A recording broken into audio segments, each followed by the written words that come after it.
The spiritual credibility gap. 5. 33-37. Again, you have heard that the ancients were told, "You shall not make false vows, but shall fulfill your vows to the Lord."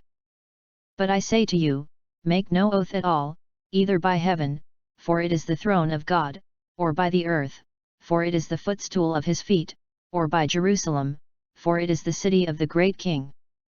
Nor shall you make an oath by your head, for you cannot make one hair white or black.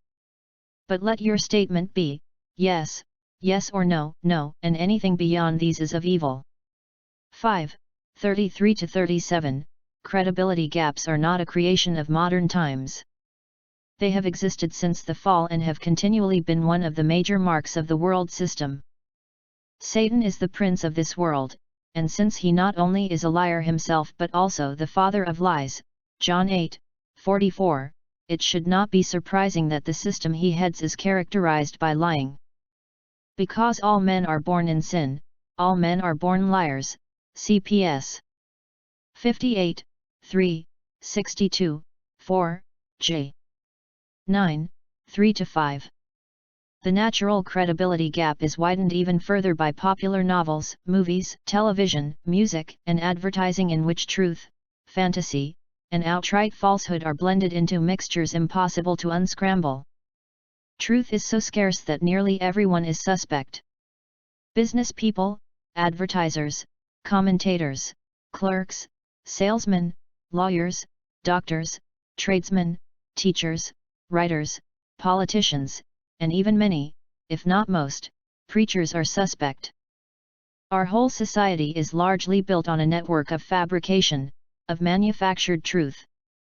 We shade the truth, we cheat, we exaggerate, we misrepresent income tax deductions, we make promises we have no intention of keeping, we make up excuses, and betray confidences, all as a matter of normal, everyday living.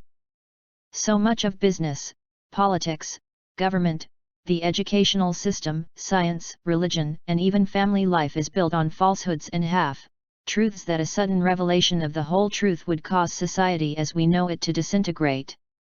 It would be too devastating to handle. Yet even the most corrupt and deceptive societies have always realized that, in certain areas at least, the real truth is necessary. Courts of law require witnesses to tell the truth, the whole truth, and nothing but the truth. Without truth, even a semblance of justice would be impossible. Because of the extreme importance of truthful testimony to justice, perjury itself is a crime that can bring severe penalties. Even gangs of criminals and conspirators, who use lying and cheating as their stock in trade, demand the truth among themselves, because it is necessary to their own survival. Individually, men are inclined to the truth only when it benefits them, yet collectively they have always known something of its importance and rightfulness even outside courts of law. The great Roman orator Cicero said, "Truth is the highest thing a man may experience." Sadly, with most people it is an infrequent experience. Daniel Webster wrote, "There is nothing as powerful as truth and often nothing as strange." Even the ancient Jewish rabbis, whose unbiblical traditions and flippancy with the truth Jesus challenges in the Sermon on the Mount, moralistically considered lying along with scoffing, hypocrisy, and slander to be one of the four great sins that would shut a person out of God's presence. In their consciences men know that truth is right and essential. That is one reason they go to such lengths to make what they say appear to be truthful. Our problem is in being truthful. The Jews of Jesus' day revered the idea of truth in principle, but in practice it was buried under their system of tradition, which over the centuries had continually cut God's law down to fit their own sinful perspectives and purposes. In Matthew 5:33-37 the Lord proceeds to expose their convenient distortion and contradiction of the divine revelation they claim to love and teach. In these 5 verses Jesus sets forth the original Mosaic teaching, the traditional perversion of that teaching, and his own re-emphasis of what God's standard for truth has always been. The principle of Mosaic law again, "You have heard that the ancients were told, 'You shall not make false vows, but shall fulfill your vows to the Lord.'" 5:33, the traditional teaching that Jesus quotes here was a composite of ideas based on Leviticus 19, 12, Numbers 30, 2, and Deuteronomy 23, 21. The two vows mentioned here are from two different, but related, Greek terms. The first is from the verb epiork, which means to perjure oneself, to swear falsely, to make false vows. The second is from the noun horkos, which literally means to enclose, as with a fence, or to bind together. Together. The truth of an oath or vow is enclosed, bound, and therefore strengthened by that which is invoked on its behalf. A clear description of an oath is given in the book of Hebrews, for men swear by one greater than themselves, and with them an oath given as confirmation is an end of every dispute. 6:16. The name of something or someone greater than the person making the oath is invoked to give greater credibility to what is said. Any oath calling on God invites him to witness the truthfulness of what is said or to avenge if it is a lie. An oath was therefore generally taken to be the absolute truth, which made an end of every dispute, because it invited judgment on the one who violated his word. The Jews who returned from the Babylonian exile to Israel took on themselves a curse and an oath to walk in God's laws. Nay. 10:29. God provided for making oaths by his name, Lev. 19:12, and many Old Testament saints, both before and after the giving of the law, followed the practice. Abraham confirmed his promises to the king of Sodom, Gen. 14:22-24, and to Abimelech, 21:23-24, with oaths in the name of God. He also made his servant Eliezer swear by the Lord, the God of heaven and the God of earth, that he would not take a wife for Isaac from among the pagan Canaanites around them but from among relatives in Abraham's homeland of Mesopotamia. 24:1-4, 10. A similar oath is related involving Isaac. 26:31. Jacob and Laban, his father-in-law, called on God as their witness when they made a covenant with each other at Mizpah. 31:44-53. David and Jonathan did likewise when they covenanted together. 1 Sam. 20:16. David himself swore to the Lord, and vowed to the Mighty One of Jacob. Ps. 132:2. All those great men of God, and many others, made oaths and covenants calling on God as witness to their truthfulness and sincerity. See Gen. 47, 31, 50, 25, Josh 9, 15, Judge 21, 5, Ruth 1, 16-18, 2 Sam 15, 21, 2 Chron 15, 14-15. Even God himself made oaths on certain occasions. To Abraham he said, "By myself I have sworn, declares the Lord, because you have done this thing, and have not withheld your son, your only son, indeed I will greatly bless you, and I will greatly multiply your seed as the stars of the heavens, and as the sand which is on the seashore, and your seed shall possess the gate of their enemies." Gen. 22, 16-17. As the writer of Hebrews explains, since God could swear by no one greater, he swore by himself. Hebrew 6, 13-14, cf. v. 17. Obviously the Lord's promises made with an oath were no more truthful or binding than anything else he promised. It is not that God makes an oath because his word would otherwise be questionable or unreliable, but because he wishes to impress upon men a special importance or urgency related to the promise. More references to divine oaths are mentioned in Ps. 89, 3, 49, 110, 4, J. 11, 5, and Luke 1, 73. Jesus many times used the phrase "truly I say to you," Matt.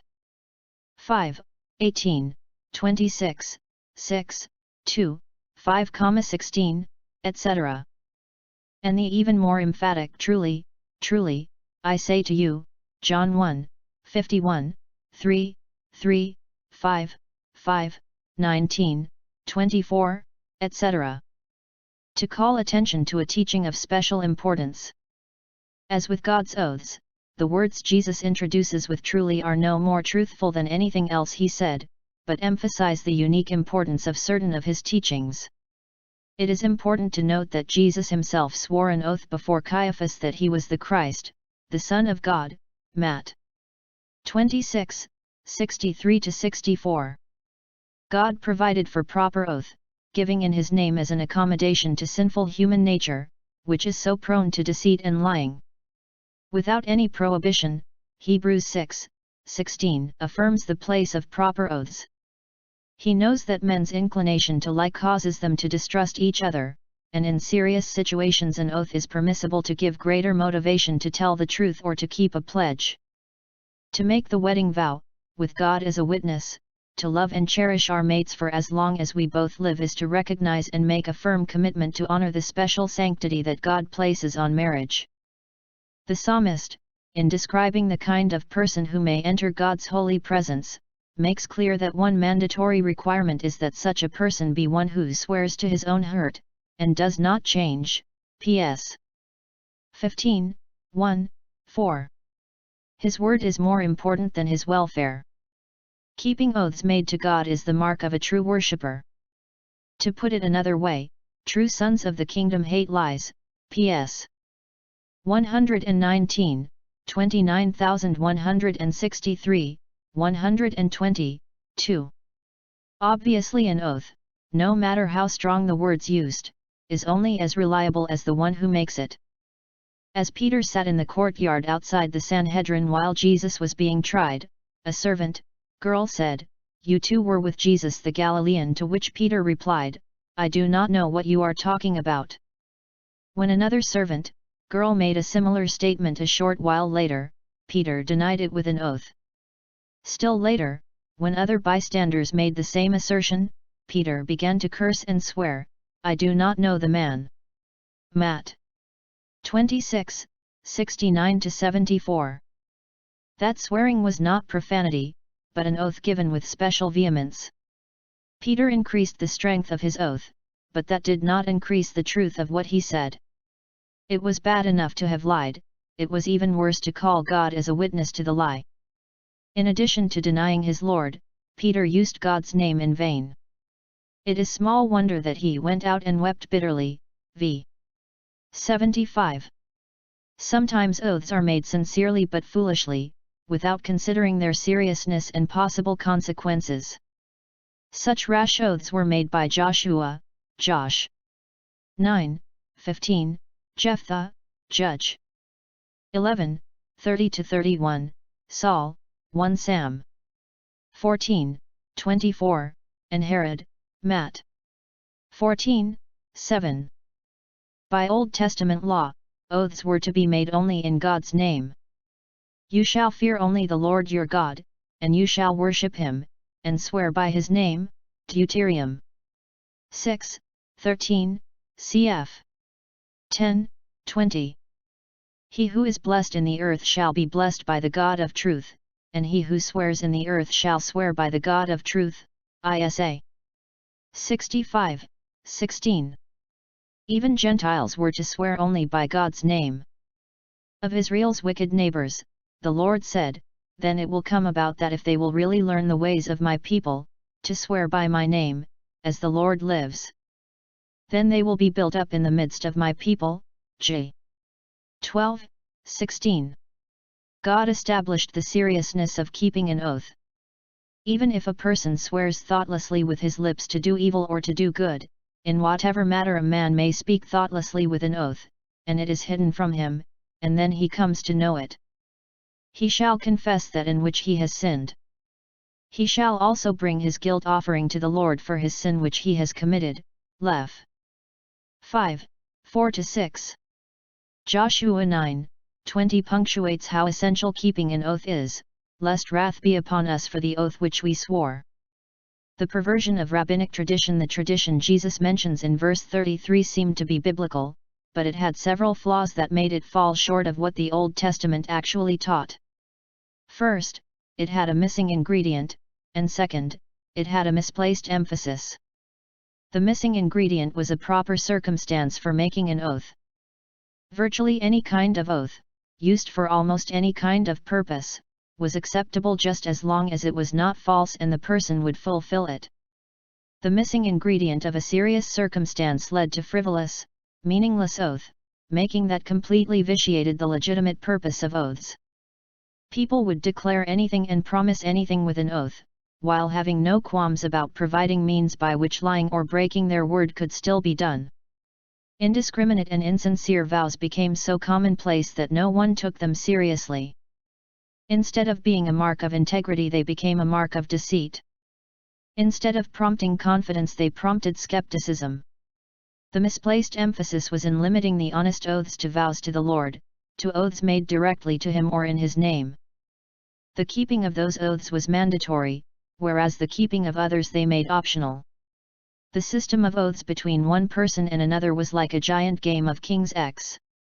People would swear by heaven, by the earth, by the temple, by the hairs on their heads, and by any other thing they thought would impress those they wanted to take advantage of.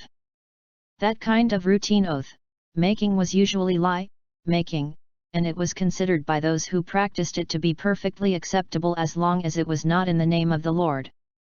The command, "You shall not swear falsely by my name," Lef.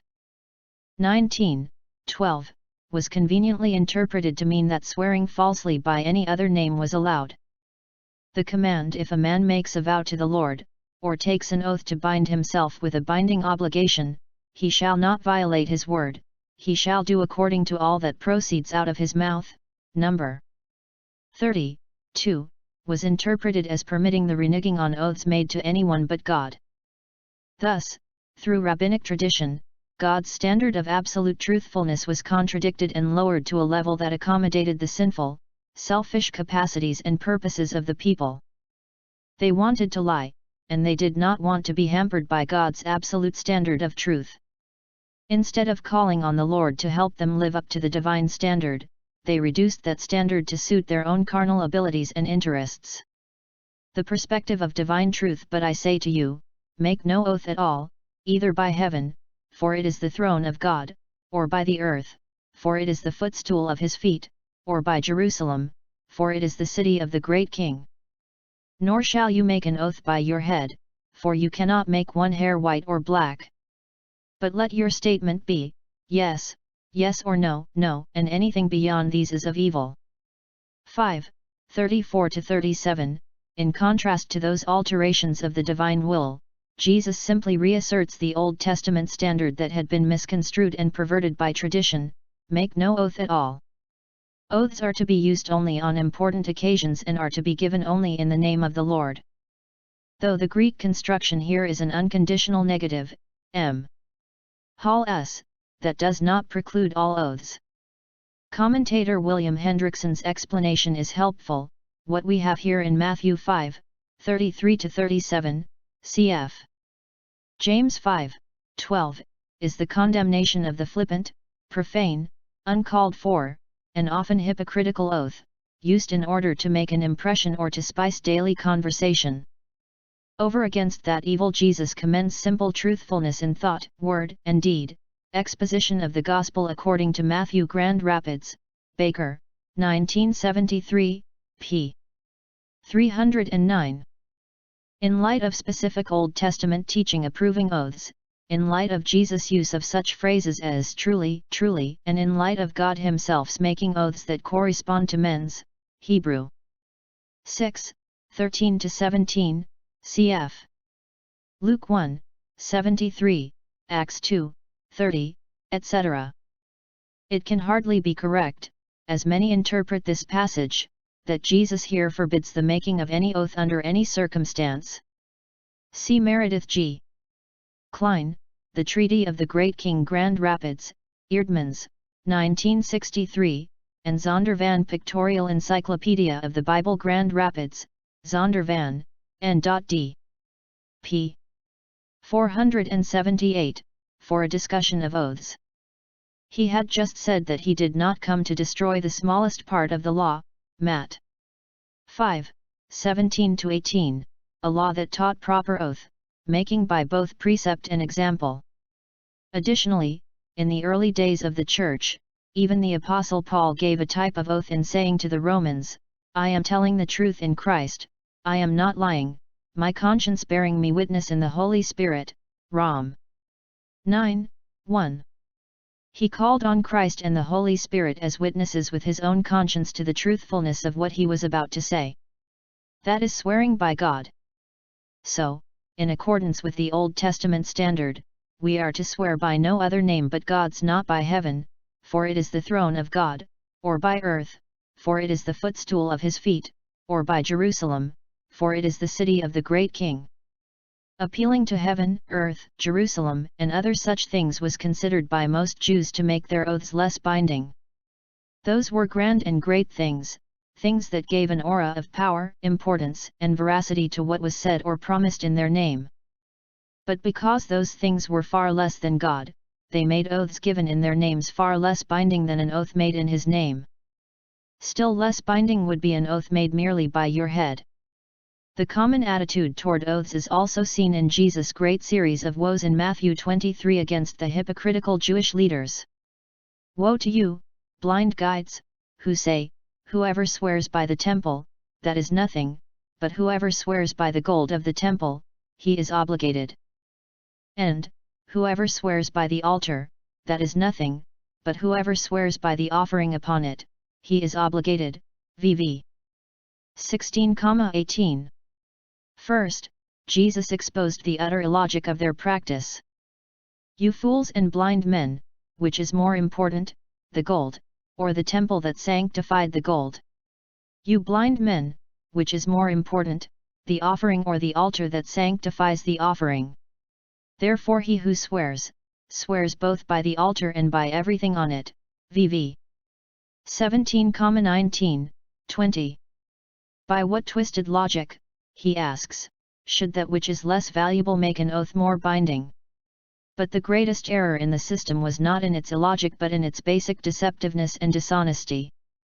As a matter of accepted policy, some oaths were used to undermine the very purpose they purportedly were meant to serve, the truth. In spite of the fact that an oath is given to reinforce and emphasize the truthfulness of a statement or the reliability of a promise, over the years an intricate system of duplicity had been devised that virtually promoted the use of oaths for deception. Jesus therefore went on to condemn the system still further. "He who swears by the temple, swears both by the temple and by him who dwells within it. And he who swears by heaven, swears both by the throne of God and by him who sits upon it." VV 21-22. However and whenever the truth is profaned, God's name is profaned. Jesus' point was that God is the Creator and Lord of everything and is the God of truth in everything. To carelessly and dishonestly call any part of his creation as witness to a false oath was to dishonor God himself, whether or not his name was invoked. To dishonor and compromise any truth is to dishonor and compromise his truth. Heaven is God's, the earth is God's, Jerusalem is God's, and every person's head is God's. It is therefore wicked and sinful to use anything of God's, whether his name or a part of his creation, as witness to anything that is dishonest, deceitful, insincere, or in the least way knowingly false. God has no separate categories of sacred and secular. Everything that pertains to him is sacred, and all truth is his truth, just as all creation is his creation. Every lie is against God, and therefore every false oath dishonors his name. Comments William Barclay, "Here is a great eternal truth. Life cannot be divided into compartments in some of which God is involved and in others of which he is not involved. There cannot be one kind of language in the church and another kind of language in the shipyard or the factory or the office. There cannot be one kind of conduct in the church and another kind of conduct in the business world. The fact is that God does not need to be invited into certain departments of life, and kept out of others. He is everywhere, all through life and in every activity of life. He hears not only the words which are spoken in his name, he hears all words, and there cannot be any such thing as a form of words which evades bringing God into any transaction. We will regard all promises as sacred if we remember that all promises are made in the presence of God. The Gospel of Matthew 2 vols. Rev. ed. Philadelphia, Westminster, 1975, 1, 160. Truth has no degrees or shades. A half-truth is a whole lie, and a white lie is really black. God has never had any standard lower than absolute truthfulness. Of every person he desires truth in the innermost being, ps. 51, 6. Among the things he especially hates is a lying tongue, prov. 6, 16-17, and lying lips are an abomination to the Lord, 12, 22. And just as God hates lying, so do those who are faithful to him, ps. 119, 163. Those who speak lies go astray from birth. They have venom like the venom of a serpent, ps. 58, 3-4. Jeremiah wept over Israel because lies and not truth prevail in the land, J. 9, 3. The destiny of liars is the lake of fire, Rev. 21, 8. God's absolute, unchanging standard is truth and sincerity in everything. Not only should oaths be totally truthful and dependable, but even the most routine conversations should be truthful in every detail. Let your statement be, yes, yes or no, no, anything beyond these is of evil. Statement is from logos, the basic meaning of which is simply word. Every normal word in the course of daily speech should be a truthful word, unadorned and unqualified in regard to its truthfulness. A person's words, message, or speech, as logos is used in Acts 20, 7, 1 Cor. 2, 1, 4, 19, and Titus 2, 8, should be as good as his bond and as good as his oath or vow. But above all, my brethren, James counsels, do not swear, either by heaven or by earth or with any other oath, but let your yes be yes, and your no, no, so that you may not fall under judgment, James 5, 12. God is a holy God, his kingdom is a holy kingdom, and the people of his kingdom are to be a holy people. His righteousness is to be their righteousness, and anything less than his righteousness, including anything less than absolute truth, is unacceptable to him, because it is of evil. So our Lord shatters the fragile glass of their hypocritical oaths, which they use to cover lies.